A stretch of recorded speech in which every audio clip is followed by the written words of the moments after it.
this wall-shaking episode of MythBusters. That's the sound! We're taking combustion and propulsion to their unnatural limits. Oh! Can a well-aimed, high-pressure air tank really be a lethal missile?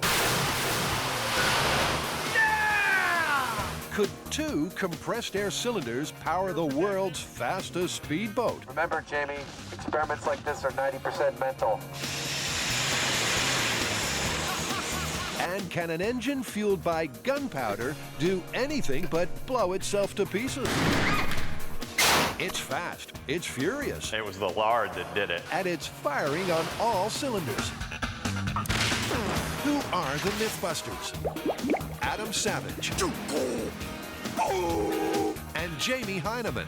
This is gonna kill you. Between them, more than 30 years of special effects experience. That's what I'm talking about! Joining them, Tori Belleci, Very excited about this. Carrie Byron, Look, he cracked into his skull. and Grant Imahara. Don't say anything. They don't just tell the myths, they put them to the test.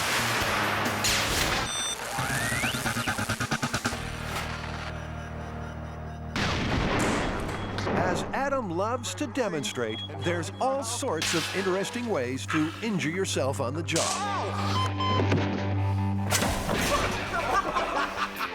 It seems danger is everywhere, but nothing on the workshop floor has quite the deadly potential of a compressed gas cylinder. Accidentally snap the valve, and any tank instantly transforms into a massive rocket with no flight plan. Now, that's a fact, but what's the myth? Well, we touched upon it a little during Shark Week, but I don't think we finished it. Oh, I remember that thing. Yeah, compressed air cylinders, and there are no end to the stories that people tell about the kind of damage that they can do. Well, this one just made a really big boom, but you're talking about where they take off like a rocket and go through a concrete wall, right? Exactly, and that is precisely the myth that we'll be testing. Adam and Jamie have some experience to draw on. Back in their Jaws special, they blew a scuba tank with a wad of C4 explosive.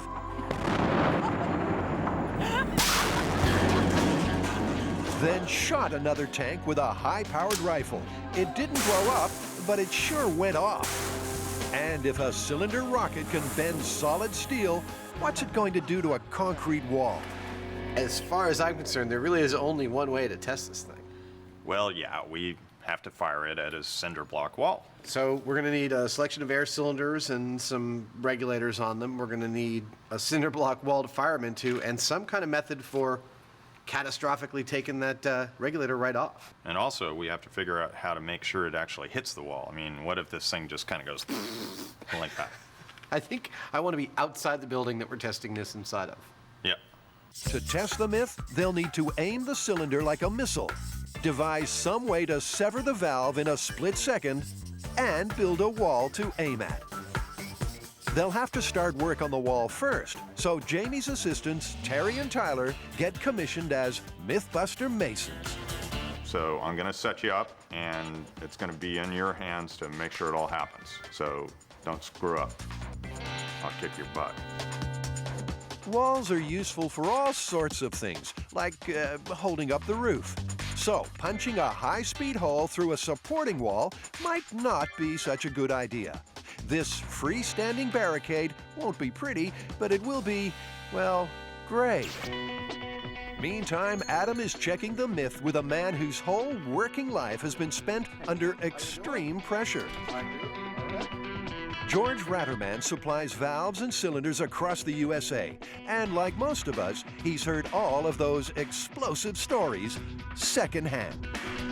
The first thing we've heard is that if you knock off the valve to a cylinder, they can fly right through a brick wall. Yeah, you know, that is a myth. I've heard that from a number of people. In most cases, you ask them a few more questions, you find out they actually weren't there.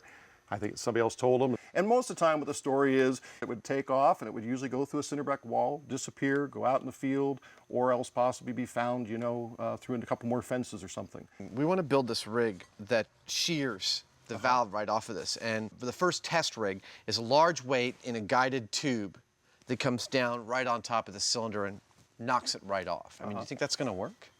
I don't know if that's going to work. I would be concerned that you're going to end up with an uneven brake and only a partial brake, and that's when you're really going to get a spinning effect of the vessel. And remember, we're talking an ankle-smashing 140-pound steel cylinder.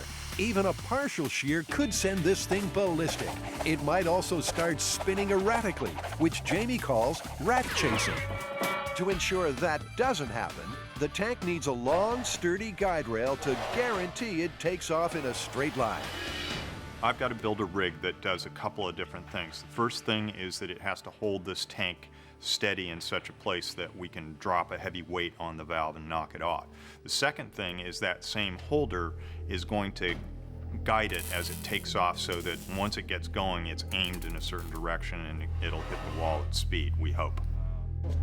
Good. It looks like it fits fine. To sever the valve, he's fitting a hinged 10-foot tube to drop a 40-pound steel bar bang on the nozzle. Adams borrowed some tea-sized tanks from George, so all they need now is a good, solid target. I think we got everything. All right, well, let's get out there and try and blow one of these cylinders through the wall. This military bunker is the perfect place to test what we all hope will be the world's first and most destructive land torpedo. Seems Terry and Tyler did a first-rate job. It works for me. I think this will do just fine. Yeah, that seems nice and solid. It's not quite as big as the side of a barn, but the question remains, can the cylinder actually hit it? So I'm thinking that when we set up the rig over by the door, we want to make sure those doors are as close as we can get them. Okay, well, they are, in theory, rockets, so we should be careful with them. Now, careful is a word Adam sometimes has trouble hearing. Now we do the circus fake here act, right? Okay. Welcome to Cirque du Sauvage, a one-time only performance. That is the power of the mind. Now to test the power of a 2,600 PSI air cylinder and see if it can shatter a solid brick wall. I don't mind fingers on the chalkboard, but that's messed up. To help the rocket on its way, Myth-turned Jess gets to grips with the lard. Trust Jamie to always have a bucket or two on hand. It's cheap, it's smelly, and it's a great way to reduce friction. It's important to be judicious about your lard distribution, Jess. The rig is greased and ready, but will the steel bar have enough momentum to break the nozzle? This is a 2 by 2 inch solid steel bar, and it weighs, I think, officially a heck of a lot. That's 40 pounds dropped from a height of 10 feet. It's a classic case of a square peg in a round hole, and that surely deserves a test run. Piece of a brick right there. All right. That'll keep the end of our piece of steel from getting too damaged. 3, 2, 1. Oh, yeah. That looks pretty serious. If a 40-pound bar can do this, just imagine what a 140-pound gas tank could do. If all goes to plan, it's looking curtains for our wall. Shooting the scuba tank with a 30-06, that was awesome. And I have never felt like we were totally done with that until 10 minutes from now. So Adam's after some closure. And that opens up a world of possibilities.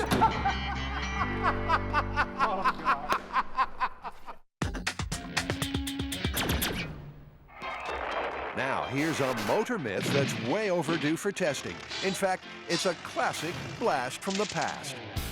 Most modern engines run on gasoline, but it wasn't always the fuel of choice. Some mechanical pioneers favored a more explosive kind of combustion.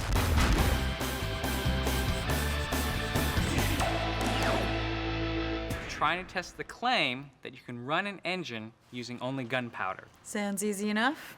Get an engine, add black powder, ignite. Hang on a minute. There have been a lot of people that have tried this through the ages. Maybe we should try a few of their experiments just to see if we can learn from their mistakes. Finally, we get to learn from somebody else's mistakes. Now, common sense tells us the words engine and gunpowder shouldn't even be used in the same sentence. But the respected men of science who designed our 3 test engines clearly thought otherwise. And Tori's not going to learn from anyone's mistakes, because as far as we know, not one of these engines was ever actually built. The gunpowder fuel they plan to use is often called black powder. It's a volatile mix of sulfur, saltpeter, and charcoal. But before the team even thinks about putting this lethal compound in an engine, it's worth finding out if it really has the kick needed to push a piston. Well, we think there could be some really good reasons why you'd want to use black powder in an engine. To demonstrate that, we're going to do a comparison between black powder and gasoline. For this first experiment, they custom build a supersized piston to test the comparative grunt of gasoline and gunpowder.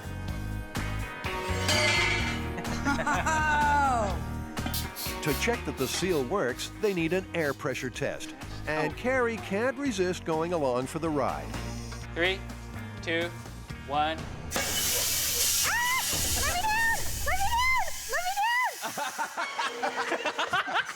Well, the piston works.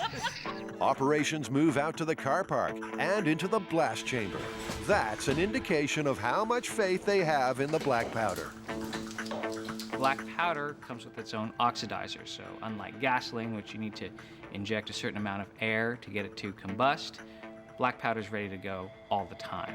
Finding which fuel produces more energy is easy enough to measure. A magnet sitting on top of the piston should stick to this metal scale, just where the piston hits the top of its stroke. First, the gasoline. Then a propane flame to vaporize it. Gas ignition in 3, 2, 1.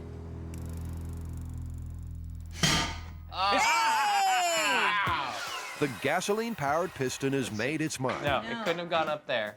So it accelerated it all the way up here. So will the black powder measure up? Grant's quietly confident. Our research indicates that black powder has a lot more energy density. It's measured in grains, which comes from the old Troy system of weights. 1 grain is roughly equal to 1/500th of an ounce. So you're using 20 grains again? You got it.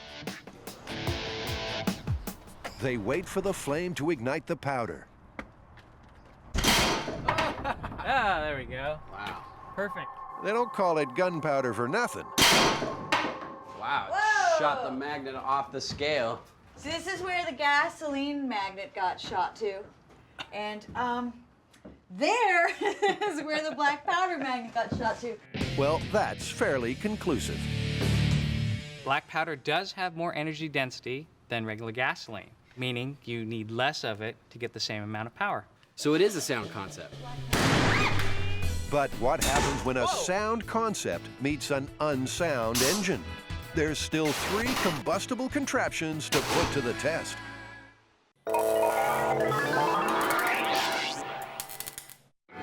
High-pressure gas cylinders have been around for 100 years, and legends of their destructive potential have been around for 99. But could a ruptured tank really burrow through a brick wall? Back at the bunker, Adam and Jamie are about to find out. All right, I'm arming the rig. Arming the rig means unscrewing the protective cap. All that remains is to pull the string that releases the weight. That hopefully guillotines the valve. All right, ladies and germs. Shearing the compressed air cylinder in 3, 2, 1.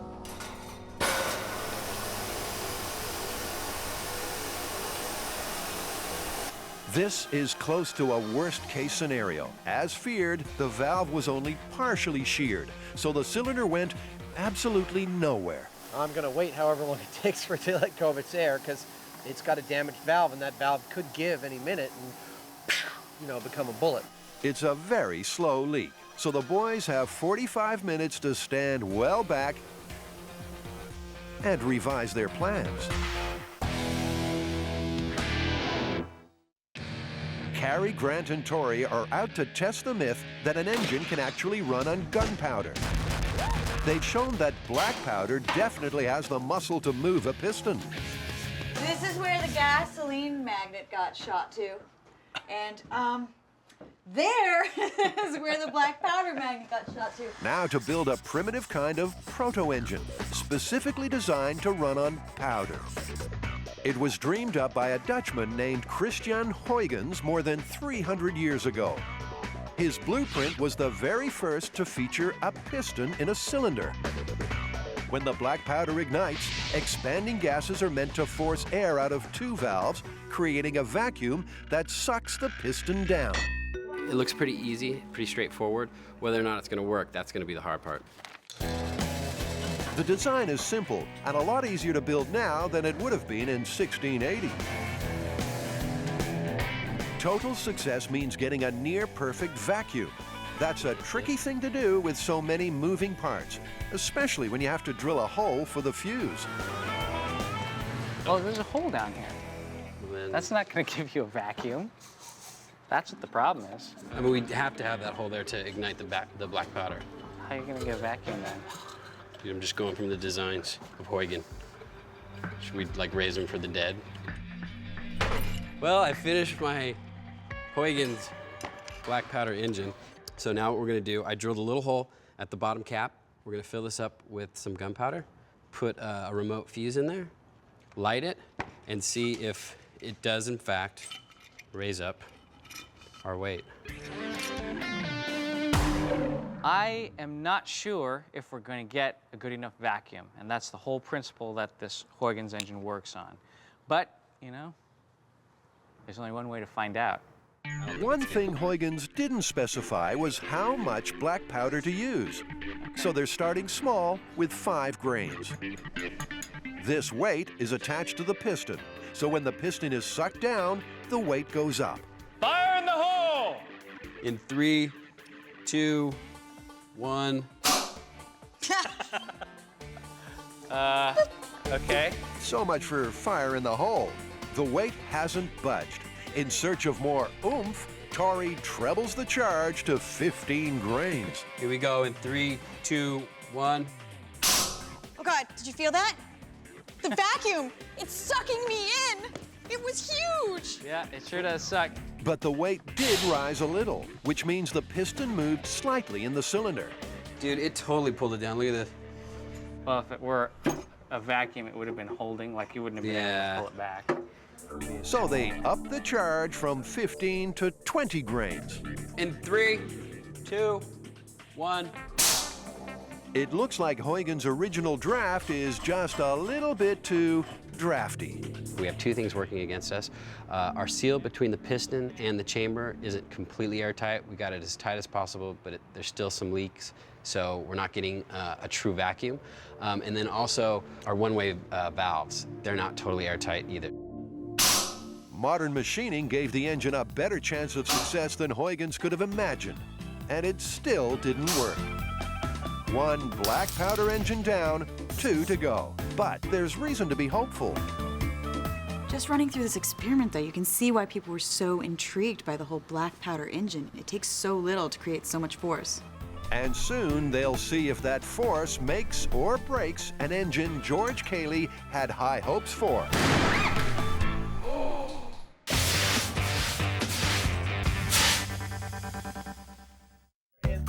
Adam and Jamie are trying to figure out what went wrong with their first attempt to blast an air cylinder through a brick wall. I can still see it. Yeah, it hasn't moved. In best MythBusters tradition, they decide to tinker with just about everything. An extra 30 pounds of lead is shaved down for the trigger. Pencil rods are added to help guide the weight. And never underestimate the benefits of extra lard. Insert joke here. So this second time around, we've added more weight. We've lubricated the whole weight system so that it'll be more slippery when it goes down. And then probably most importantly of all, we've moved the valve placement slightly so that the weight when it hits it will hit right on the very tip of the valve, and that'll provide the most leverage and hopefully snap it more readily. Calm, steady words from a man who's hoping to launch a gas cylinder into the next county. Here we go, shearing the regulator off the tank. Attempt number 2. In 5, 4, cross your fingers, 3, 2, 1.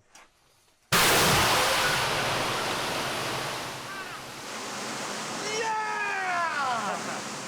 That's the sound! That is a lovely, lovely sound. The valve has sheared clean off, and that's a very good sign. It looks like the cylinder flew straight and true, but did it have enough thrust to crack the wall?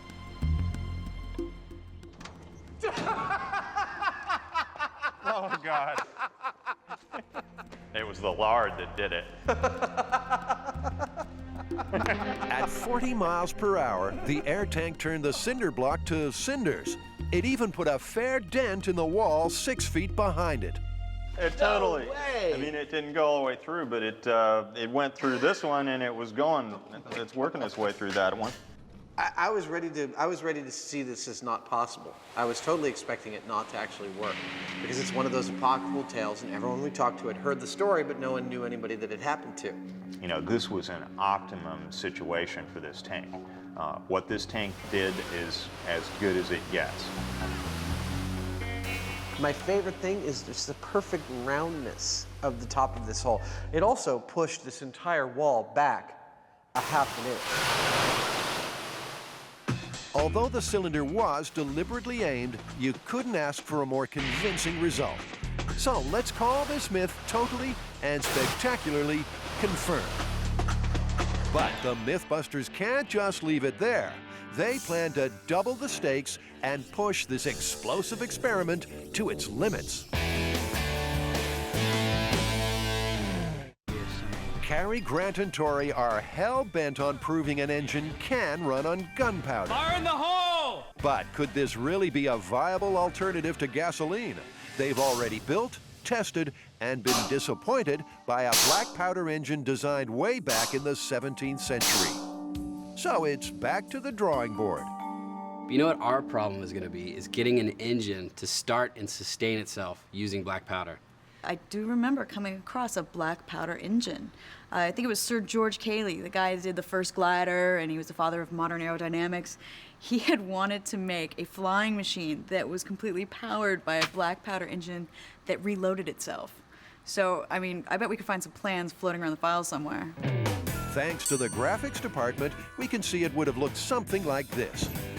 When the powder ignites, the air expands into the reservoir cylinder, pushing the piston up. Then at the top of the stroke, a bowstring pushes the piston back down. On each rise, the piston turns a stopcock, which funnels more gunpowder into the system. And so the cycle is repeated. And repetition is the key to a working engine. Maybe the gunpowder engine could be making a big comeback here. We could get rid of all of our fossil fuel dependence. Knocking up a 19th century engine poses no problems. And luckily, they even have a bow handy, a leftover from the split arrow myth. They string it over the piston, and pretty soon, Cayley's drawing comes to life. The clever part is that it reloads the gunpowder every single time, hopefully, so that this piston will keep going and we've created an engine. With the engines ready to go, Cary decides on a quick test. We need to know how fast we need to get out of the container. We need to know the time between ignition and the engine running. In other words, how fast will Tori have to run once he's lit the flame? He kicks off with just 5 grains of gunpowder. This amount of gunpowder is going to force the cylinder up. Plus the 50 pounds of pressure that the bow's putting on it. I don't think it's going to happen. And for 40 seconds, it looks like it won't. Why? They wait, and they wait. Well, I think we have sufficient time to out of there. Oh. Okay.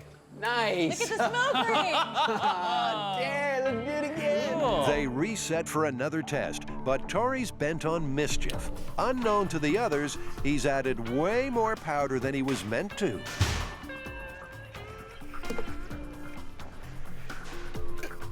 Three, 2, 1.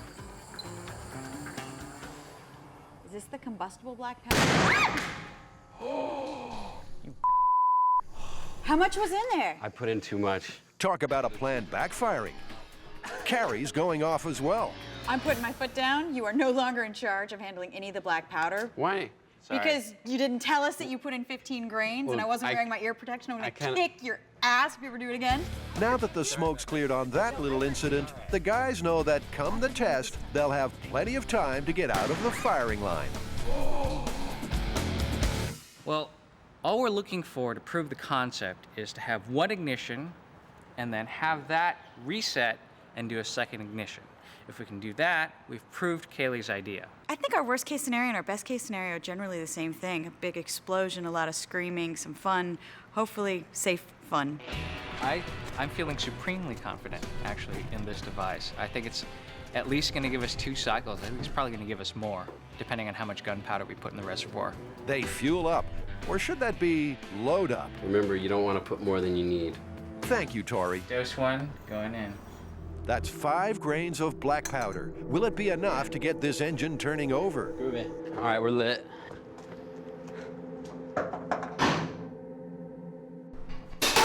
Whoa! Okay, it sort of worked. The expanding gases did push the piston up, and the bowstring did reset the piston. But the reload mechanism didn't, well, reload. Still, it's not like the whole thing's gone up in smoke. It actually worked and it didn't fall apart. We had one good stroke, but unfortunately, our hopper seemed to have shot or knocked out all of our gunpowder, which flashed when it hit the propane. The answer? Some aluminum foil over the hopper, which should keep the powder in place. Take 2. Remember, for proof of concept, the engine has to complete at least 2 cycles. Once again, the engine only manages a single stroke. The problem this time is Carrie's reload mechanism can't keep up. It's happening too fast to dump the black powder in there. It's not gonna just fall into the little groove really, really quickly if it's just a Basically, the action is so fast and violent, it doesn't have time to reload. That means a black mark for another black powder engine.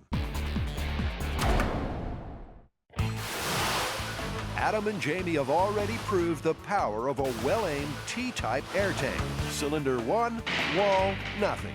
It was almost too easy. I'm now wondering what we do to harness this kind of power. Why don't we put a saddle on it and take a ride? What do you think?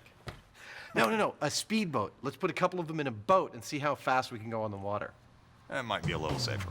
In place of a normal engine, they plan to fit 2 monster air tanks with 5,200 pounds of pent-up pressure between them. Adam has to build a throttle that releases both valves at precisely the same time. And Jamie needs to buy a boat that won't blow the budget. This one's a lean 16-footer, designed for high speed. It's also missing a motor, a dashboard, and a steering wheel. So I assume it floats, right? I've never had it in the water, so you're gonna have to go on faith. So there you have it, a boat that never left the driveway. At least there should be no sentimental attachment. You've seen the show before, right? Oh yes, big fans. So you're aware that there's a strong likelihood that we're going to do something horrible to your boat? Yes, yeah. You have any kind of like remorse or anything about seeing your boat, potentially turned into shrapnel? We're sort of expecting it, that could happen to it. Selling your boat to the MythBusters must feel something like selling your horse to the glue factory. Still, the deal is struck, and it smiles all around. Of course, you know that the 2 happiest days of a boat owner's life are the day that you buy a boat and the day that you sell it. I think this is one of those days, so. And it's one of those days for Jamie, too. There's no feeling quite so rewarding as carefully customizing your very own speedboat. Always brightens my mood when we get to break out the sledgehammer. The team has just one day to get through a titanic amount of work. What I'm gonna do is take this pipe and kind of bolt it on on a swivel thing on the transom of the boat. And I also have to build a kind of a wooden paddle thingy to actually go in the water and guide it. Ah, yes, that would be called a rudder. And they'll need to attach it to a kind of round wheelie what's-it up near the pointy end of the boat. So Adam cuts, belt sands, then spot welds the paddle thingy. They've decided to mount the seat between the two tanks, and for some obscure nautical reason, they're using Adam's posterior as a yardstick. The minimum is going to be like about 15 inches. Wait, you're going too far. I'm going right inside of my hands. Yeah, you're squeezing, and that's 14 inches then. Why Jamie needs an accurate measure of Adam's buttocks is anyone's guess. But it is time they both got the lead out. So, with a little elbow grease, then some screws and a strong epoxy glue for the baseboard, our dual inboard rockets are finally hauled on board and strapped down tight. Dude, I love it. I'm starting to get excited. And although Adam's backside set the standard, it's Jamie who'll be steering the ship. Go ahead and have a seat.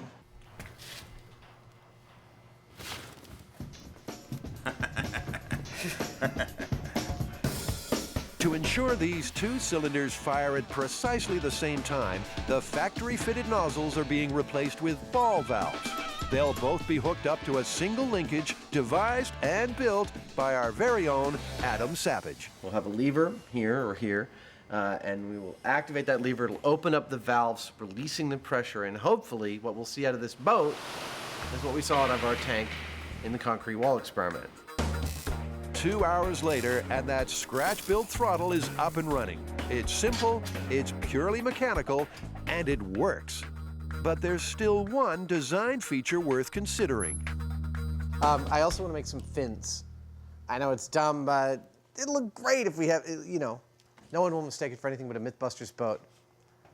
I'm thinking of a couple fins shaped like flames. I have a better idea. How about just square ones? They look fighter plane-like. There'll be like one in each corner in a V shape. We can just cut them on the table saw. It'll be really fast. What do you think? So far as Adam's concerned, nothing says devastating speed like a pair of flame-shaped plywood tail fins. Painting. From the cut to the color, these are all vintage hot rod class. But this time, Jamie's calling the shots. He might not know art, but he knows what he hates. Tell me you're sorry that I wasted my time. I'm sorry you wasted your time, and I appreciate your allowing me to make something a little more subtle. Okay. Thank you.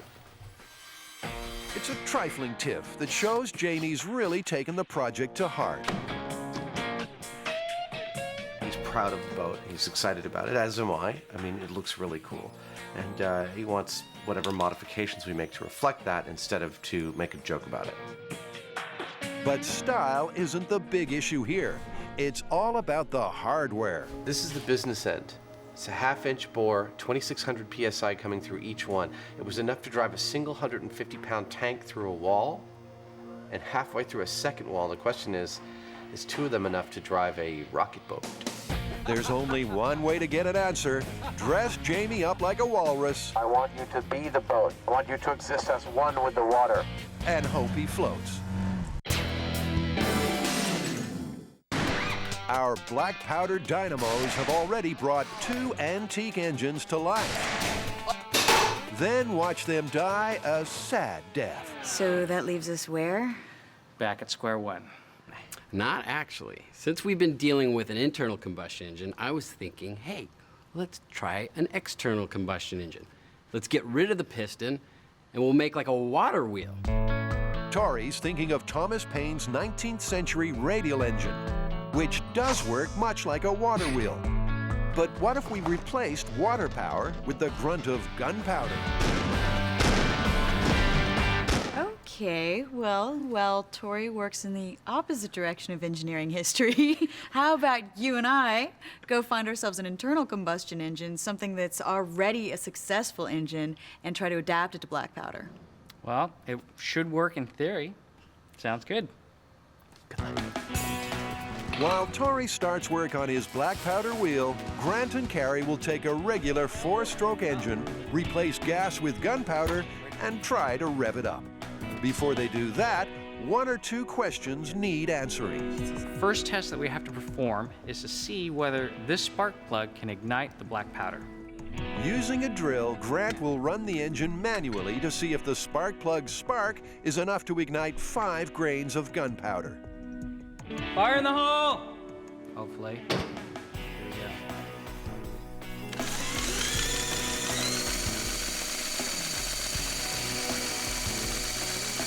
Woo! Yeah! Woo! It worked! Okay, good. Nice! Good. Great. Okay, so they know a spark plug can set off the powder. The big question is, how will they get the gunpowder into the engine? An engine normally works by sucking vaporized gasoline into the cylinder. But the grains of black powder are too big to be sucked, so Carrie plans to break them down. This is a black powder tumbler. This is how you can make black powder. You can put the 3 constituents into here, roll them, and make a fine powder. And the longer you roll it, the finer it gets. We thought maybe if we could make it a nice fine powder, something more dusty that could kind of just float in the air, maybe then we could have it suck into the intake. They put 100 grains in the tumbler. And voila. And set it a-tumbling. It takes a little while, so let's see how the wheel's progressing. For his Thomas Paine-designed radial engine, Tori's lined the perimeter of a wagon wheel with metal cups. The expanding gases from the powder, ignited in a separate chamber, will channel into the cups, causing the wheel to spin. Dude, it's like an 1860s circular saw. To keep his engine running, Tori has also rigged a hopper to reload the powder after each blast. Right now I have the black powder dispenser rigged up to the rig here, and I have this little piece of steel. As it rotates, it will push the button in and releasing an amount of black powder. To test the wheel, Grant blasts compressed air through the system. That looks pretty good, man. Yeah. How much PSI was that? That's just 125 PSI. Black powder's gonna be tens of thousands. With those kinds of forces in play, they set up Tori's Wheel of Misfortune in the blast chamber. In the first test, they'll start slow with just 15 grains of black powder per cycle. Initiating glow plug. Okay, and not enough pressure to get the wheel going. And even with 70 grains, wow, Payne's Wheel of Steel just ain't spinning. Before Tori slides into depression, he wants to improve the compression and try again. So the only modification that I did is I cut off this big chamber, which is way too big. We weren't getting the compression that we need. I welded on a smaller tube. Hopefully it will give us more compression. It's more like a shotgun, and hopefully we'll get this wheel spinning. All right, here we go in 3, 2, 1. This is taking too long. Oh! Maybe that was a little too much. No, 70 grains wasn't too much. The whole thing backfired. Gases from the explosion were forced back up into the hopper, which set off all the black powder. And still, the wheel didn't turn. Oh, no! Wait, don't even go in yet. They've blown the hopper off, so this experiment is pretty much over. Not only did it not work, now we don't have a way to continue to introduce black powder into our engine. Adjusting the charge and the timing might have helped, but the gravity-fed reload system looks doomed to failure every time. Payne's instructions were followed precisely, so it's safe to say that like the other 2 engines that came before, it just doesn't work. But Grant, Carrie, and Tori have one last hope. They'll put gunpowder in a lawnmower engine to see if that cuts the mustard. Grant's mental machinery has already been crunching the gears, pondering a way of getting the black powder into the engine. And he's devised an ingenious fuel injection system. What this is an air eraser, basically a miniature sandblaster. Black powder goes inside of this reservoir, and air Compressed air goes in here. You set this to wherever you want it to be, and a constant stream of black powder should be shooting out of here. Out in the blast chamber, they set up for the test. The air eraser is rigged up to squirt the black powder directly into the combustion chamber. Is anybody else as excited about this as I am? Once again, Grant uses the drill to turn the engine over. Sort of a crude version of the starter motor you'd find in your car. Fire in the hole! A second or two later, the fuel should kick in. In this case, the powder. We're anticipating a throaty throb and a nice dark puff of exhaust gas. Well, that didn't quite work. And when Grant takes a peek inside the casing, he sees why. Is it all gooped up from the oil? Yeah, there's quite a bit that's actually kind of clumped in a wet puddle.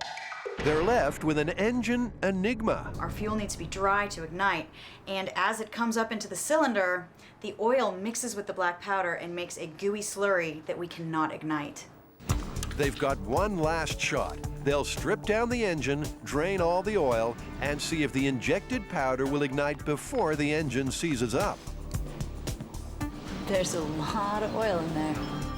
And Tori thinks their chances might be better if they replace the spark plug, which fires intermittently, with this little device. So what I did is I made this little glow plug, and all it is a little coil of wire. We're gonna attach it to a battery. It'll glow red hot, and that'll be a constant source of heat to ignite the black powder every time it enters the chamber. He's a bright spark, isn't he? Right. It's the moment of truth. Will this four-stroke engine go on gunpowder, or is it the end of the road for this myth? Gentlemen, start your engine. Glow plug. And black powder. Nothing. Zilch, zip, and bupkis. In desperation, they put 5 grains of gunpowder directly into the cylinder and try again. 3, 2, 1. Yeah, we got a fire. Come on! Baby. We did get one push. We got one charge. We got one fire. push. Yeah, we got Fired one once. ignition. Even a working engine won't work with gunpowder. And for that, we should probably all be grateful. Do we really have to talk about this one? No. But we will anyway. But you can see why, over the ages, it was so tempting to use black powder. It's got such high energy density, it would make a good fuel. But the stumbling block is getting the black powder into the piston and actually igniting it. Not to mention that these are dangerous. So you ready to wrap this one up? Yep. Claim it. Busted. Easy. Busted. Busted.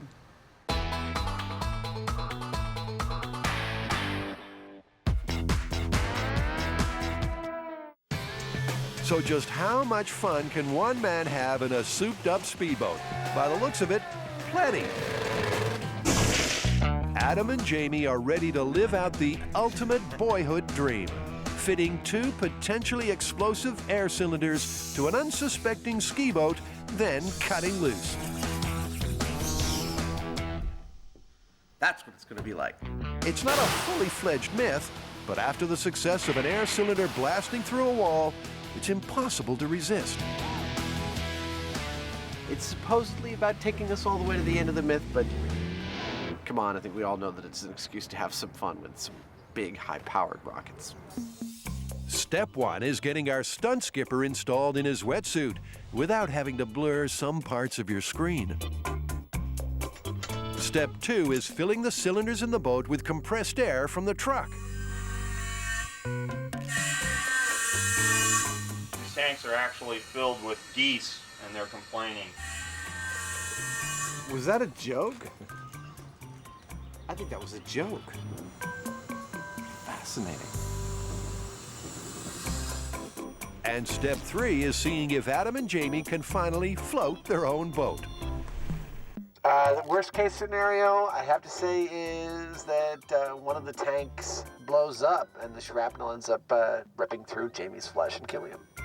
So much for the pep talk. It's a good rule of thumb that support staff should be seen and not heard. Jamie, so when we release you, we're going to pull off to the right-hand side and you're going to steer to our left.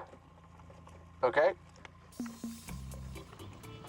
You mean I'm going to steer off to port? Yes, you're gonna steer off to port, you old salt. And we'll be to the starboard.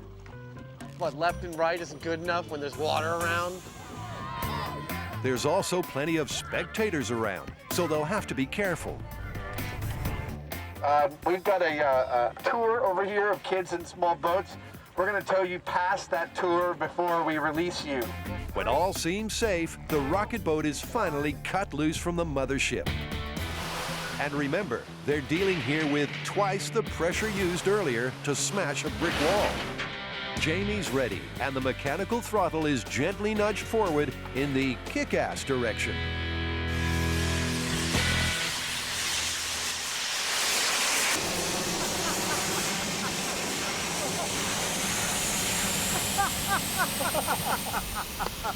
Oh dear, lots of noise and lots of spray. But that brief burst of speed clocked in at just over 5 knots on the speed gun. And the boat was propelled a mere 120 feet. Well, that was a whole lot of nothing. But Adam is more upbeat. That was excellent. I mean, it didn't do anything really important, but it was cool looking. Okay, there's no doubt we've just seen one of the best rooster tails this side of a barnyard. But let's face facts. Jamie can probably swim faster than 5 knots. The boys have given themselves one more chance to prove the concept, and they're ready to float some ideas. We may be able to optimize this a little bit if we choke the outlet down, and also we're going to try to drop it into the water a little lower, because I'm not sure the physics on this, but my hunch says that the air pushing more against the water instead of against just air would give us a little more oomph. It's a bold decision that involves a lightning pit stop and a radical refit of the outlet valves. The full force of all that compressed air will now be released underwater. Jamie is also not going to go gingerly with the throttle this time. He is just going to push it all the way forward on the first go. And just expend all of the power trying to get up to speed and stay at a speed and actually travel more than, 120 feet. Tanks are refilled and the boat's back in position. It's now sink or swim. And Adam has some, well, vaguely helpful words of encouragement. Remember, Jamie, experiments like this are 90% mental. I want you to be the boat. I want you to exist as one with the water. Think about the boat planing, the physics involved. Feel them in your body. Are you ready? What? I said just go for it. The rocket boat is unleashed and its anchors away.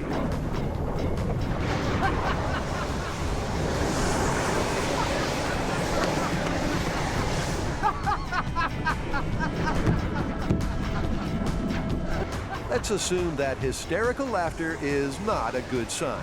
In fact, the boat traveled only half the distance of its first run.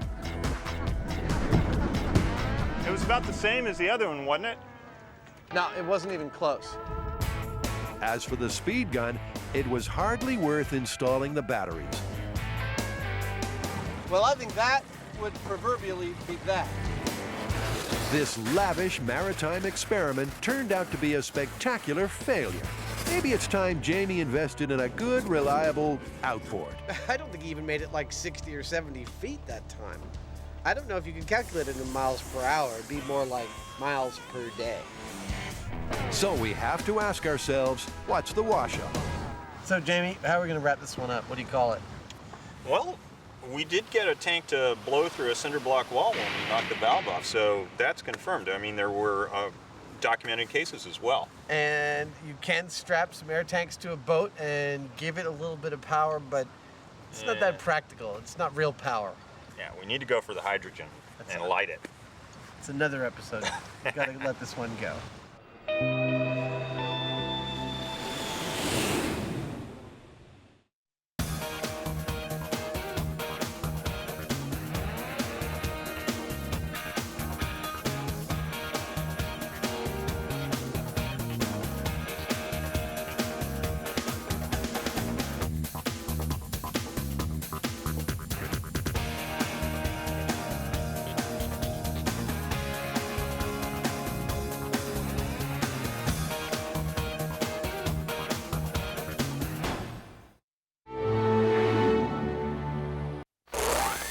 On this episode of MythBusters, Don't tell them which ones we have. Adam and Jamie outside their comfort zone in a footballing myth. That we would, aspire to not be idiots. They head for a hangar and hurl Hail Marys.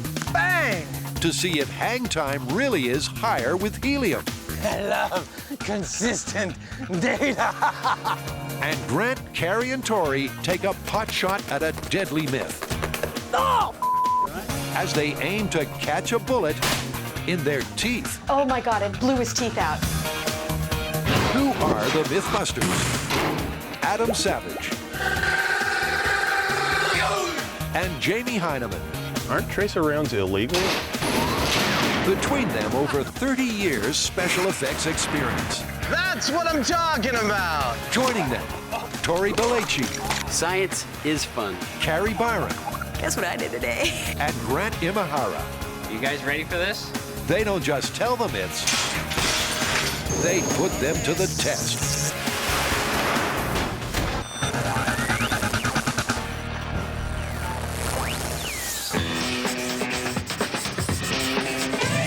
Adam, we have a sporting myth. Only our second one, and it's surprising given that we're such jocks. Exactly my thoughts. Weren't you captain of the flag team in Indiana back in like the 20s? No. Wrong, Jamie. The myth is that if you fill a football with helium and you kick it or throw it, that because it's lighter, it'll have more hang time and therefore it'll travel farther. Oh, the old helium football trick. Let's get going. Helium is lighter than air. That's the scientific cornerstone of this sporting conundrum. Fill a blimp with it and you'll float. But will it make a football fly further?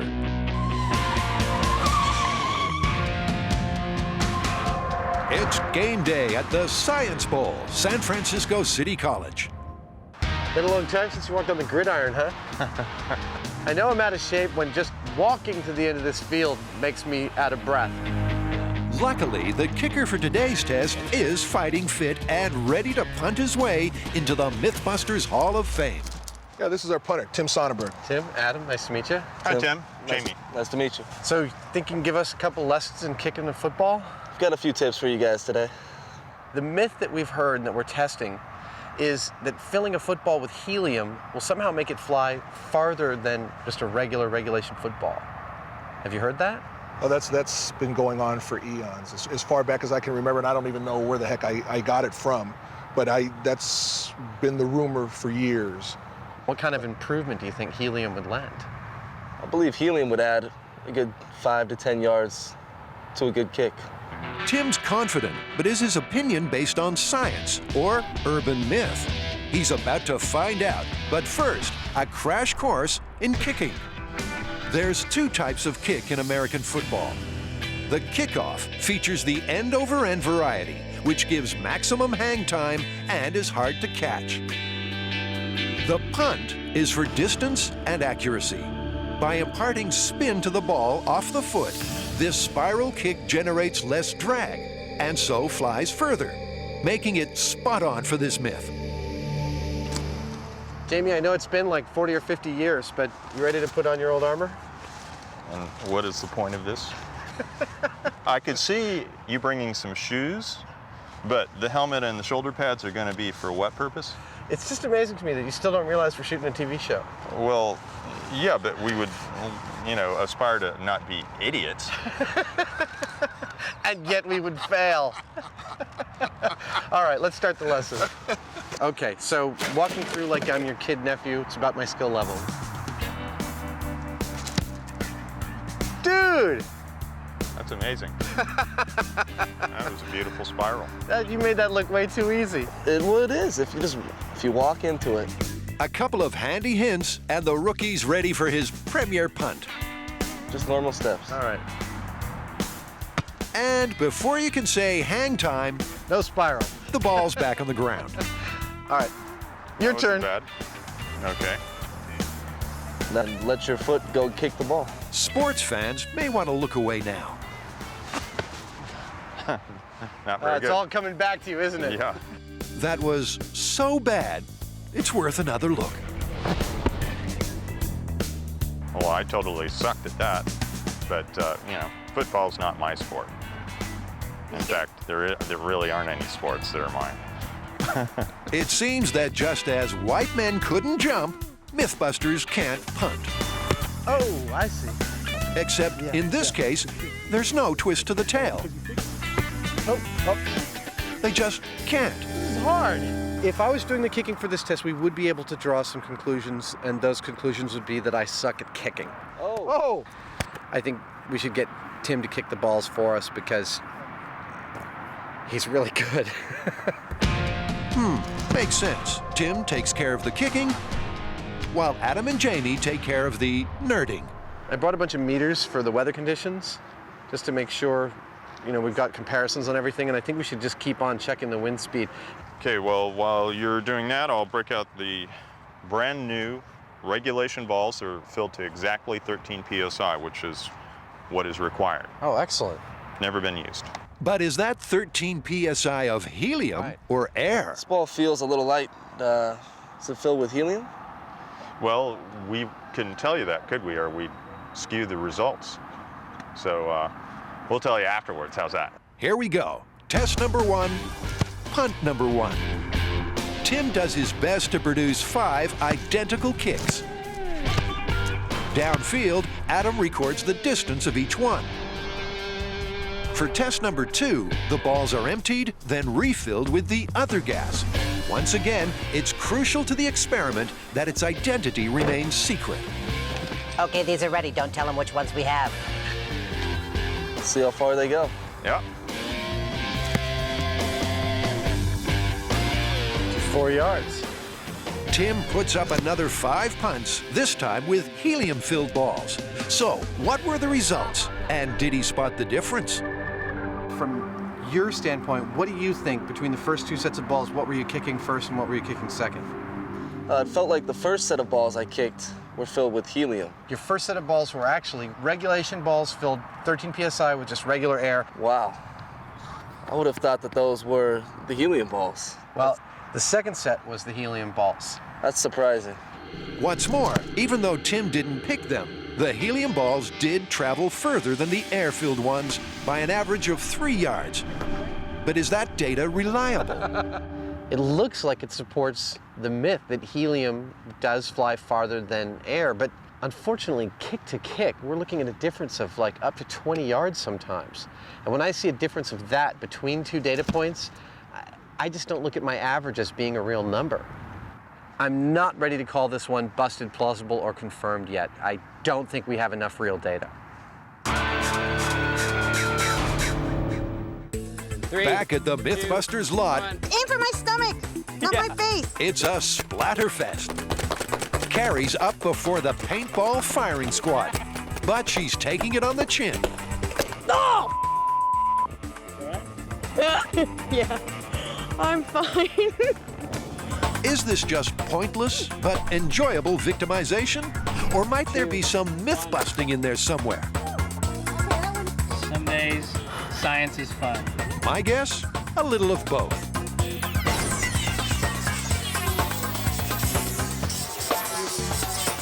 Grant, what myth have you brought us today? The myth is you can catch a bullet that's fired at you in your teeth. I always thought that that was just a magic trick that people did. Well, there are people out there that claim that they can do it. So what are you guys gonna do? Tori and you are gonna fire guns at each other's faces and get some target practice? Well, almost. That's exactly what the boys in the bullet-catching business claim they do. Here's a clip from the 1952 show You Asked For It. Would you now give the bullet to Mr. Shores? We'd like to have him place it in the gun. And then in firing position, if you will. Ready? Aim. Fire. Make up your own minds. Is this Superman in disguise, or did he have more than just his tongue in his cheek? Could I see that bullet, please? Carrie, Grant, and Tori are going to find out. They'll run a 3-part experiment. First, they'll run tests to see if teeth can withstand the force of a bullet. Next, put human reflexes under the gun to see if they're quick enough to catch a bullet. That's a little scary. And just in case they find that shock horror, it is only a conjuring trick, they're going to try and build a rig to catch a bullet traveling at almost 1,000 feet per second.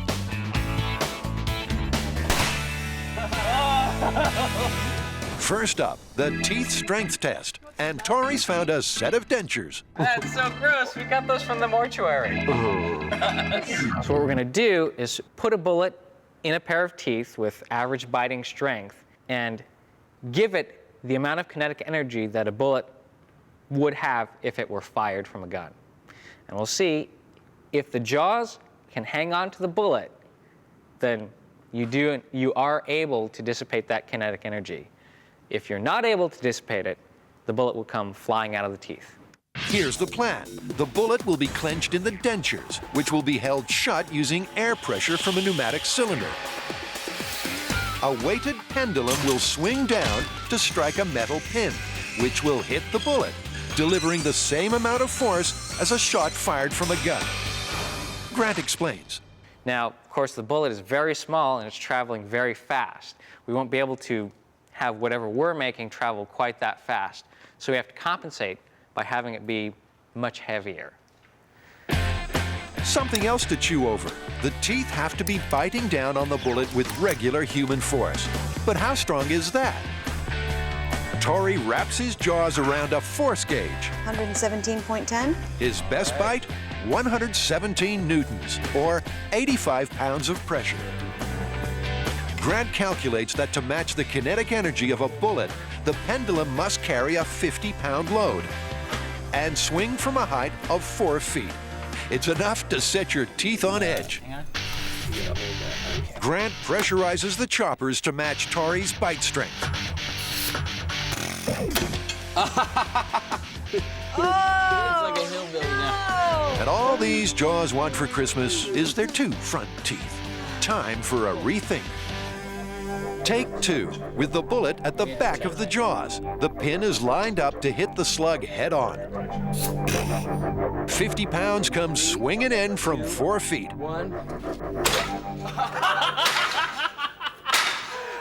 Wow. Is the bullet still in there? Bullet's still in the teeth.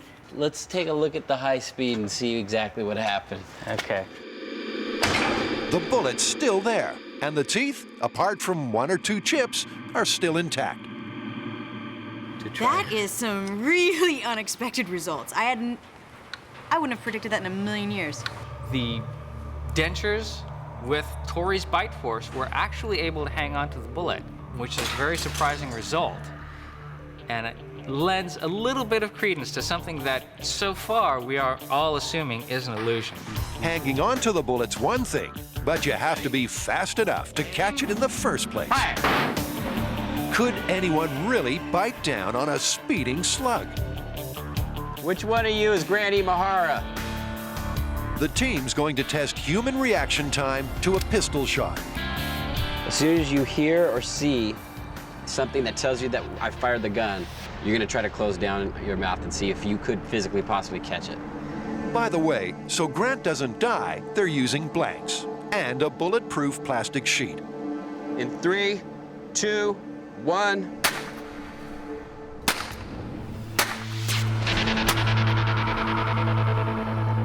We all know that Carrie's quick on the draw when it comes to opening her mouth.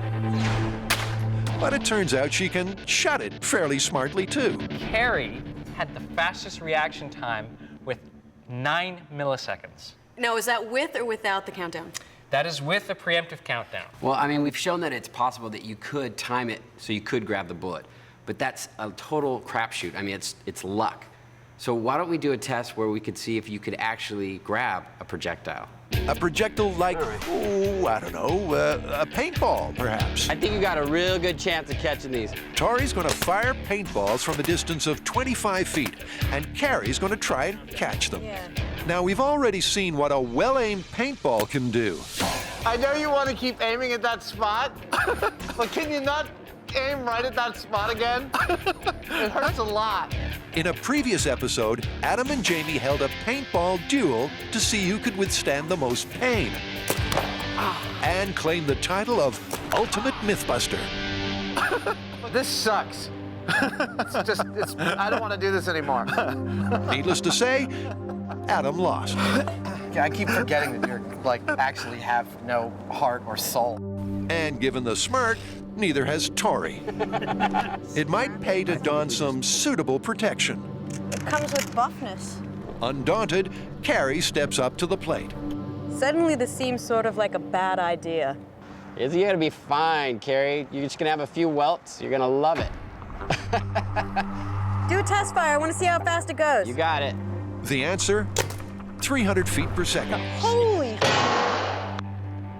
It's gonna take a few trials here. That's okay. I don't mind. I could do this all day.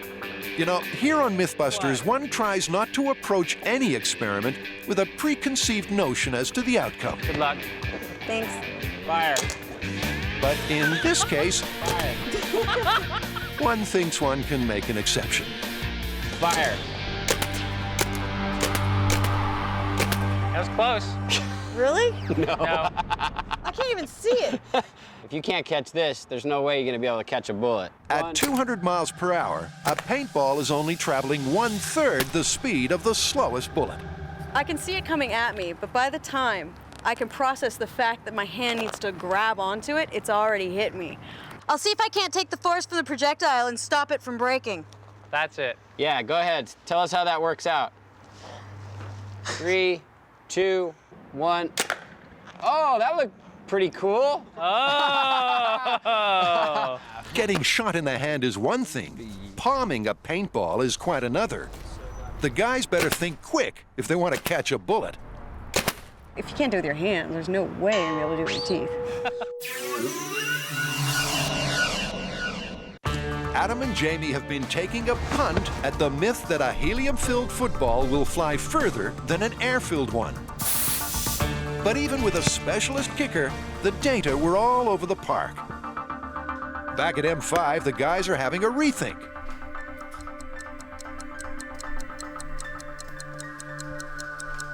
And that done, they have a discussion.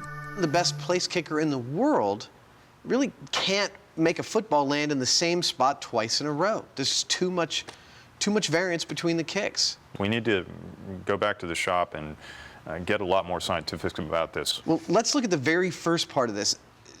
Does helium actually make a football lighter? Let's carefully weigh some helium-filled footballs and some air-filled footballs and see what, if any, difference there actually is. To weigh gases, they'll need some precision equipment. And they have a gem of an idea, a specialist store for jewelers. We're here to purchase a scale that's extremely accurate. And these kinds of places specialize in jewelry and such, so, stuff like gold, you kind of want to be accurate about how much it weighs. With helium versus air in the balance, the scales must be super sensitive. Think we should weigh my wedding ring? Oh, that's huge. Look at that, 11 grams of solid gold. Let's see whether it will pick up the paper. Ooh, nice. It measures a Post-it. Well, it goes to 1/10 of a gram. That's 0.00025 pounds. Yeah. That's like 1/4 of a thousandth of a pound. All right, we'll take it. The jewelry store job goes like clockwork, and it's back to M5 for the weigh-in. Footballs can vary in weight by up to 7 grams, so they number the balls and record their dead weight. Ha-ha! Then they fill them up with the regulation amount of air, 13 psi. Well, this is actually pretty cool. I'm getting almost exactly a difference of 3.2 grams, which means we're filling this with 3.2 grams of air. I never would have guessed that. I would have thought it was like 1/10 of a gram, maybe. Yeah, it's pretty amazing. Air weighs more than you'd think. Put a cylinder around the Eiffel Tower, and the air inside will weigh more than the tower itself. Food for thought. Okay, so what's next? I think we have to deflate these and fill them with helium next. As everyone knows, inhaling lighter-than-air helium gives you a high-pitched voice. It's predictable, juvenile, and dangerous behavior. In other words, irresistible. It's weird talking without any oxygen in your system. Wow!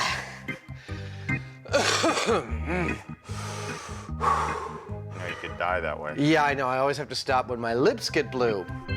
So, 2 issues there. Helium makes your voice sound funny, and it can kill you. Yeah, that seems just fine. First, the funny bit. It's all to do with the speed at which the sound of your voice travels through air. I reject your reality and substitute my own. And through helium. I reject your reality and substitute my own. Helium is only half as dense as air, so sound travels through it almost twice as fast. This doubles the frequency, making it sound squeaky. The second issue is much simpler. Humans don't work on helium, so don't try it at home.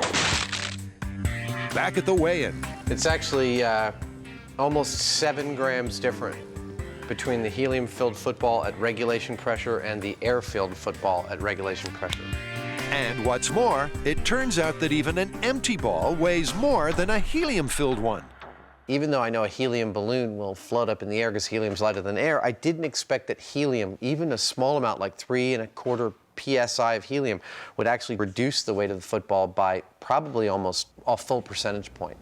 It doesn't sound much, but if the myth's correct, the weight loss provided by helium could turn an ordinary kick into an extraordinary one. Kick this one out the back of the end zone again.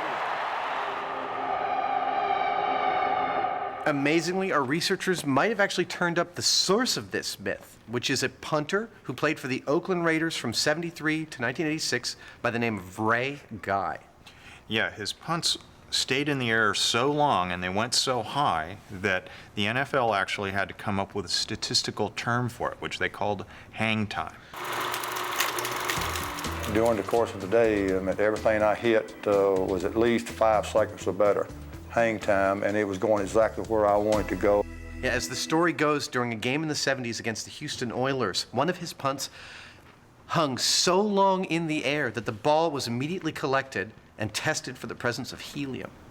Once I hit it, the ball just took off, and it seemed like it just stayed up there forever. Billy, a few years later, told me that Bum hollered at him and told him, said, "Hey, get that football. We're going to take it back and have it analyzed," because they thought I had helium in it, you know, which we have pretty much a standing joke about it now. There was no helium, but despite the lack of evidence, the myth persisted, which is why it's found itself on this show. That's enough historical background. Time for a gratuitous explosion. The question we're going to answer here is, how much pressure can a football actually take before it bursts? We don't really need to answer that question, but, you know, we get to blow something up. Okay, are you ready? There we go. 80, 90. Oh! That was great. Oh, look at that. That was about 110 pounds per square inch. So there's your answer. At 110 psi, you'll lose a football.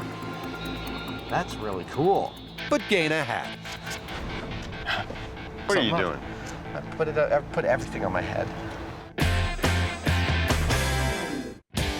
The bullet in the teeth myth hasn't quite bitten the dust, but it's shot full of holes. Now, Grant's come up with a plan, and he's aiming high. I think we need to build something that'll be able to catch a bullet. And so you're going to build some kind of a rig that'll catch it? Yeah, be able to sense when the bullet comes and time it so that it closes the teeth at the exact right moment. He's planning a 25-foot course with a gun at one end and a set of metal jaws at the other. When the gun's trigger is activated by a remote firing mechanism, it sends a signal to a digital timer on the pneumatic jaws. By calculating how long it takes for the bullet to reach them, Grant can program a delay so the jaws fire at precisely the right moment. Building the rig isn't the problem. Grant has plenty of experience with remote controls and pneumatic actuators from his robot designs. Like great comedy, the secret's in the timing. Okay. Using the high-speed camera, Grant works out that the bullet will reach the jaws in just 23 milliseconds. The punchline is that's exactly how long it takes for the jaws to shut.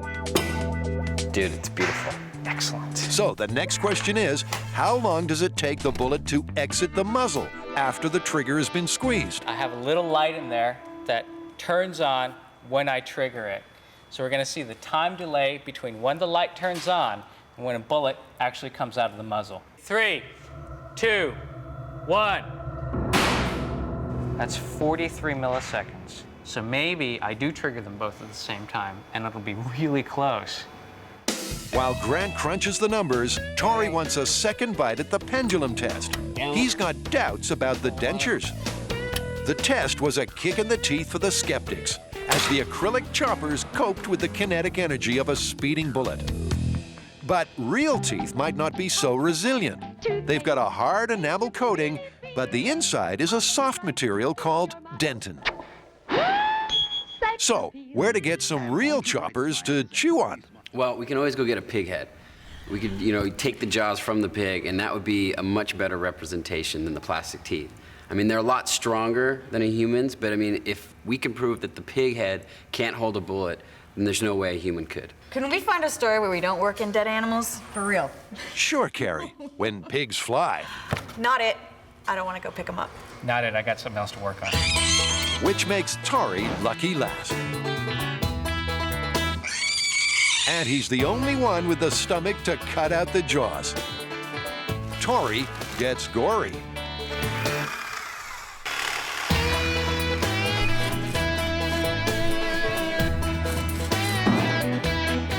Carrie, did you want the snout? Because I was going to throw it away unless you wanted... That is probably one of the most disgusting things I've ever seen, and I'm trying to stay in my happy place. As they say on the cooking shows, here's one we prepared earlier. I have my jaws and my teeth from the pig, and I have the cylinder through it. All I have to do now is mount it to our rig, and then we'll test it, see if it can actually hold a bullet. Biting the bullet's not a problem, but the teeth in front of it have to be filed down so the steel rod has a clear path to the slug. That is the creepiest looking rig. You made a meat puppet. Carrie's trying to stay composed, which is more than can be said of the pig's remains under the hot television lights. It's getting ripe. The pig head's starting to smell ripe. Time to unleash that pendulum once more. With 50 pounds of weight from a height of 4 feet, it matches the force of a bullet. 3, 2, 1. That was cool. See the bullet? It flew right out of his mouth.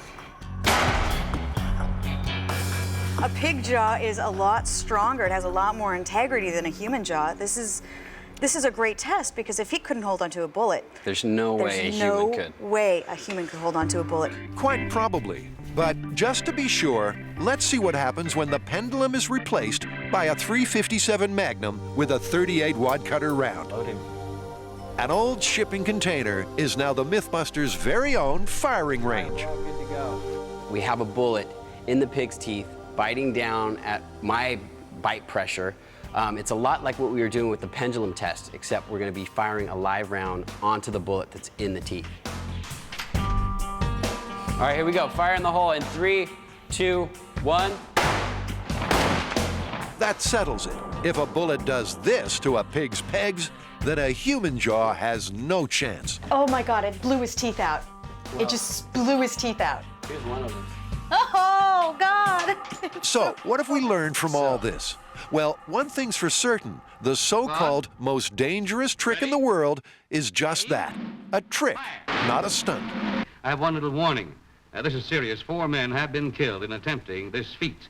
It's a neat trick, but let's leave it right there.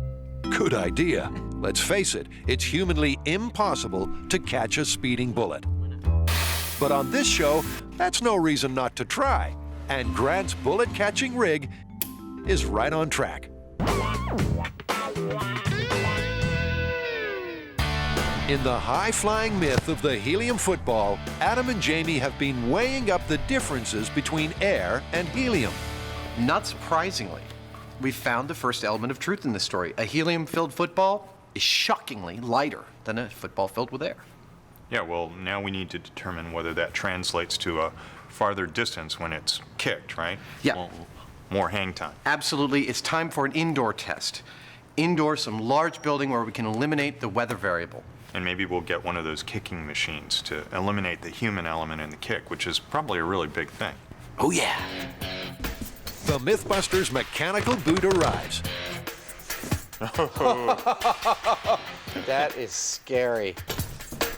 It's usually used for catching practice, but on this special team, it's the big game kicker. Boom! Pretty scary thing. Looks dangerous. Jamie sets up a target. At its 1st and 10. That's almost an exact replica of Adam's throwing arm. For the 2nd down, he turns up the muscle. Ready? Yeah. Hey, we hit the target. But it's still not, we're not getting a spiral. Jamie consults the manual. Adam dives straight in. That's how things work around here. Hey, that's a spiral. Was it? It was a beautiful spiral. Pretty soon, Adam's as accurate as a seasoned quarterback. Now he's all excited. I am excited.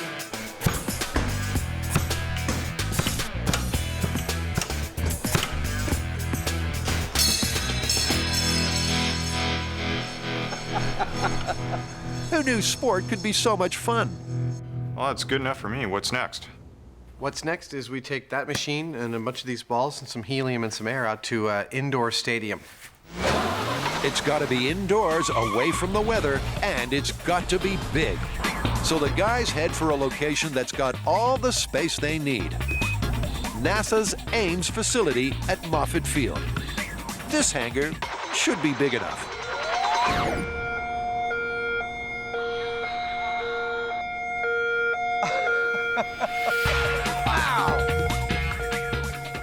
I get vertigo just from the sheer size. It's like not moving the way it should. The hangar's so big, the airplanes parked in it look like toys.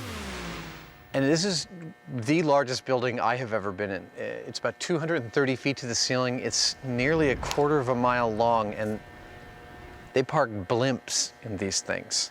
Even though a building this large can develop its own micro weather systems, and I'm not kidding, there is no breeze, there's no wind, so it's the perfect place to test our football throwing machine and see if there is a difference in the hang time between helium and air and other stuff.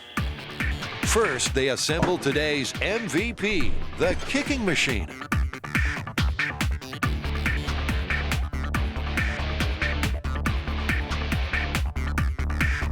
Then Adam paces out the test area. That's the length of a football field, 100 yards. I can't imagine it's going to fire farther than this.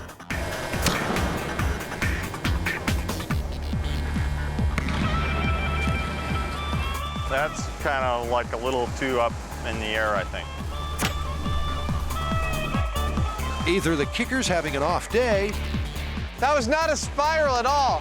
or there's a flag on the play of this myth-busting method. It landed like this. This is a problem. We got to work this one out. The way it's going now, it's like a total disaster. They're just landing. All over the place. Yeah, one's like 50 feet, the other's 200 feet. I was keeping my hand on every Let's single try one. that without that. Okay. Ready? I'm gonna try this one. Yeah. It actually looks like a good spiral. Yeah, it looked pretty good. The hands-off approach is the way to go. Now it's one of the farthest throws yet. That's beautiful. And by jury-rigging a firing mechanism with a bungee cord, they maximize their chances of consistency. Oh, I love it. This is beautiful. These are all landing just where I want. With each kick on the same ballpark, the first test can begin. Air 13 PSI bungee cord. Ball number 1.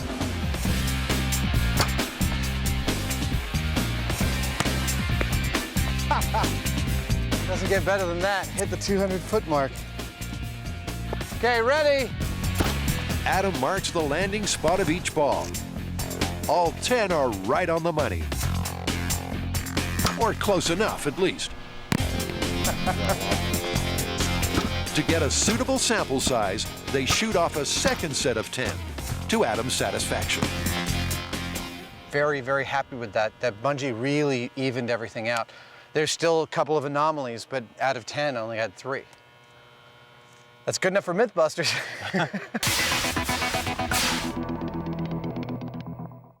The myth that you can catch a bullet in your teeth has been shot to pieces. But Grant's been building a rig that can do the trick for real. His pneumatic gnashers are ready to bite the bullet. And with live ammo involved, the guys head for the firing range of the South San Francisco Police Department. Oh man, this brings back memories.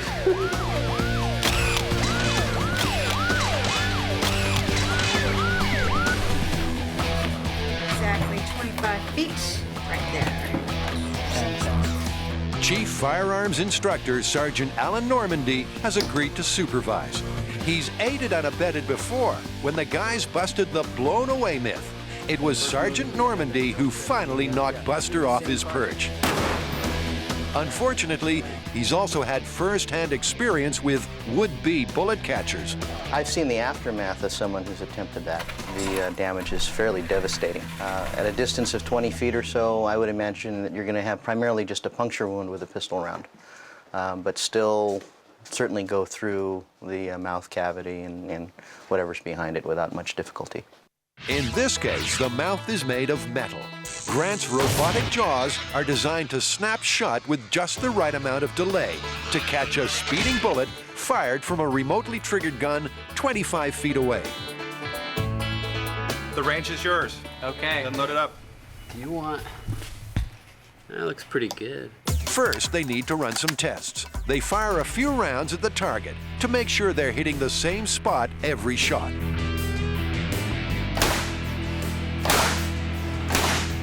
All right. It went right through the same hole. That's good. Then they position the jaws in the firing line. Pressurizing the system. And Grant activates the pneumatic actuator, which will snap them shut. And we are armed. Then he captures them closing on high-speed camera. 3, 2, 1. Nice. And works out to the millisecond how long it takes them to shut. I know how long it takes from when I trigger the gun to when the bullet comes out of the muzzle. I know how long it takes from when I trigger the teeth to when they actually close, and I know the distance and the speed of the bullet. That's going to tell me exactly how long I have to wait to trigger the jaws so that the bullet gets there exactly as they close. Grant does the math based on a bullet traveling at over 850 feet per second. So 857 feet per second. And he comes up with a delay time on the jaws of 82 milliseconds. Okay. He punches in the magic number so that 82 thousandths of a second after the gun fires, the teeth will start to close. Everything is set. Sergeant Normandy, may I load? Absolutely, go ahead. For the first time ever, the bullet in the teeth trick is ready to be tried for real. 3, 2, 1. Whoa! You hit it. Wow. Wow. It looks like it closed a little too soon. Tori's right. But that's pretty good for a first try. Looks like the jaws are closing a little soon, so I'm gonna increase my delay by 4 3/4 milliseconds, call it 5, and we should be ready to try it again. In 3, 2, 1.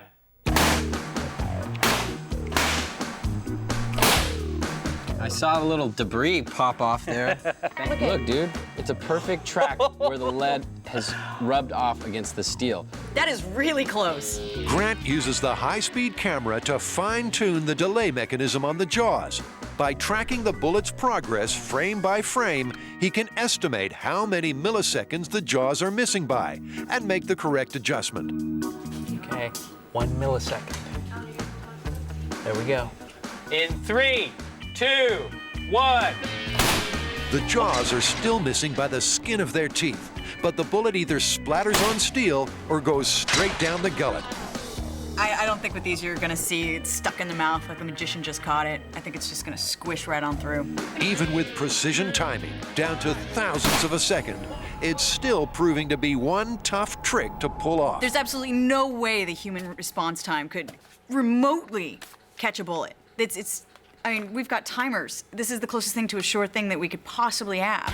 time to try a different set of metal mandibles. These duckbills have a greater surface area. Maybe they'll be better able to hang on to the bullet. 3, 2, 1. It's agonizingly close.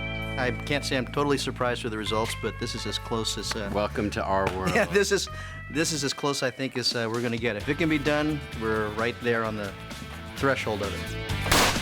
Lots of shrapnel. 6 shots in, success. Oh!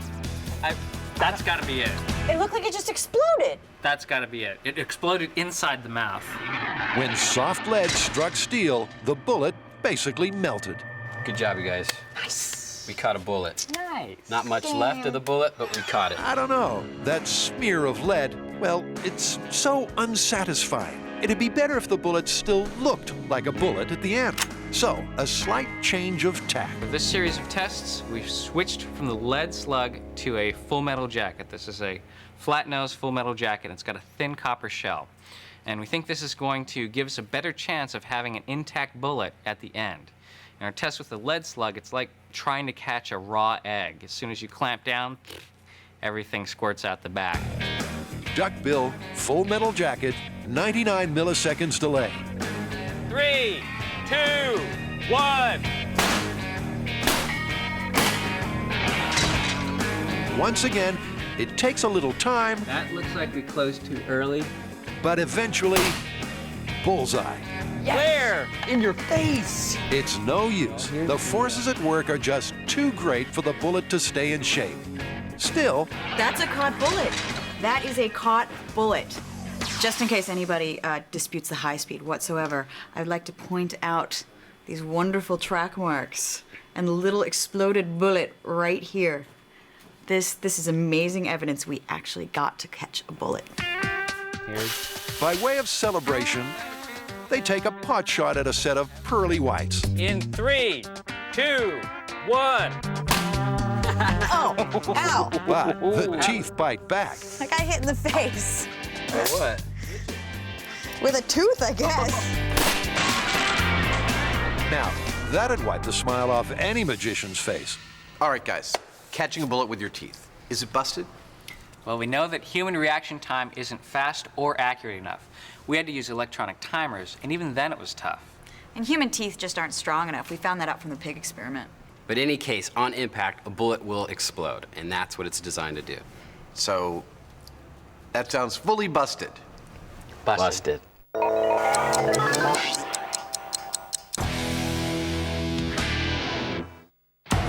Back at NASA, the MythBusters are testing whether helium-filled footballs fly further.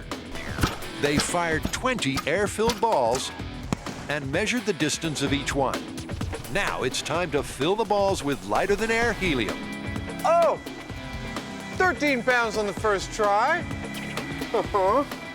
They fire off the first set of 10. Bang! And the exit pole's not looking good for helium. Off the top of my head, just looking at how things landed, it looks like the regulation ball filled to 13 psi, regulation pressure, flies better than filling it with helium. 10 final helium balls finish off the experiment. Dead on the money with its predecessor. I love that. I like consistent data. I love consistent data. When they're done, they've got 60 data points for analysis. But first impressions are that this myth is coming up short. Look, I mean, the myth is a helium-filled football will fly farther than an air-filled football. They don't mean by an inch or something. They don't mean by a foot. The myth is that there's a significant improvement.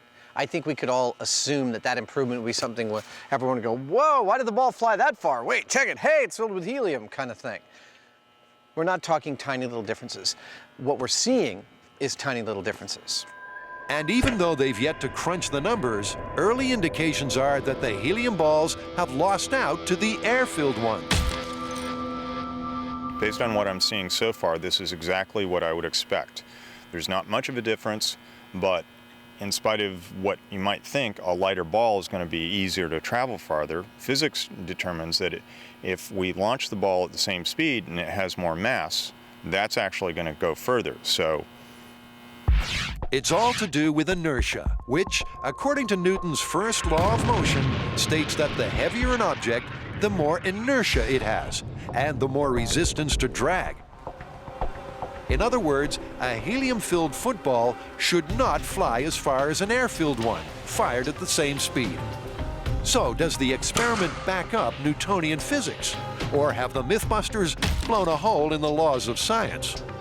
Statistician Deborah Nolan concludes that the results are inconclusive. Well, unfortunately, the difference between helium and air-filled balls is not statistically significant. So That doesn't mean there isn't a difference, but I can't see the difference in the data that you've provided. To get a clear statistical result would require a sample of thousands of kicks, which just isn't possible. I think the day we end up with time to do thousands of trials on something, Jamie's mustache is going to fall off. But there is time for one final experiment, just to make sure that every angle of this myth has been well and truly covered. I mean, the whole time we've been testing a myth about hang time, and maybe it's about something totally different, like transfer of energy. I mean, suppose helium is springier at 13 psi than air and would allow a kicker's foot to impart more energy to the ball and make it go further. the machine we were using in the hangar seemed to me to replicate more of a throw than a kick. So maybe it's about time that we actually build a kicking rig. So this myth goes into extra time, and to nail it once and for all, they're going to use a hammer. There's your kicker. Okay. The A-frame from the bullet in the teeth pendulum test should do nicely. Some minor modifications, a high-speed camera, and soon the sledgehammer is ready to crack this sporting nut. All right, let's try that, Jamie. We've got the camera cranked up to 1,000 frames per second. We're looking for how fast that ball takes off, what the exit speed is. If it's faster, it means there's a better transfer of energy, and we're going to try and find that out. So, first test, this is an air-filled ball to 13 psi. Okay. Is high speed ready? And 3, 2, 1. Thrilling stuff. Let's bring the hammer down. By studying the high-speed footage, they can calculate the speed of the ball as it leaves the frame. The hammer speed, which I'm measuring just to make sure each of our tests is consistent, was 18.5 feet per second. The ball's exit speed, this is good, was 31.25 feet per second. That's the baseline for comparison. Now, for a helium football's last hurrah. Okay, there it is, 13 psi, helium. If this football's exit speed is higher than the air-filled one, then the myth is still possible. In 3, 2, 1. If not, then it's game over. So, what's the final score? It's exactly the same speed as before. The 16 frames to travel 6 inches, 32 frames per foot, equals 31.25 feet per second. Identical. The game's up for the myth of the helium football. So, finally, the myth that a helium-filled football flies farther than a football filled with air, what's the verdict? It's absolutely busted. It's not about being lighter than air, it's about having the ability to push through the air. So actually being a little heavier is an advantage. Yeah, no, we found doing the math that if you kick a ball 70 yards, one filled with helium and one filled with air, the advantage is to the ball filled with air, but it's only about an inch. That's over 250 feet, 1 inch of advantage. It seems that the designers and manufacturers of these footballs have already figured all this out for some strange reason, and these balls are pretty much maxed out in their ability to travel through the air. They're the ideal balance of weight and size and shape. Well, I don't think this is the last we've heard of this, but I'm willing to call this one totally busted. Busted.